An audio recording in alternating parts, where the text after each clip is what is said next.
Chimney আনার খুশিতে বানিয়েছে আলু পরোটা, না এমনি বানিয়েছে, চিমনি আনার খুশিতে বানায়নি।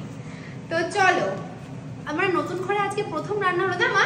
হ্যাঁ, ও এটা বলা যেতে পারে যে নতুন ঘরে আজকে প্রথম রান্না হয়েছে। আর প্রথম রান্নাই হলো চিমনিতে চিমনি বেশা পাগল হয়ে গেছে।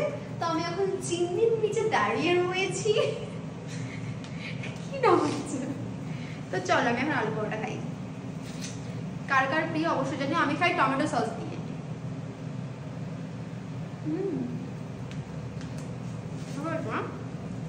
খাইছো কারা হলো না খা খা খা, এই খাইছিলাম তো। খুব টেস্টি হয়েছে গাইস। এটা আজকের ডিনার। আর এখানে রয়েছে ম্যাগি, ডিম সিদ্ধ, ডিম সিদ্ধ।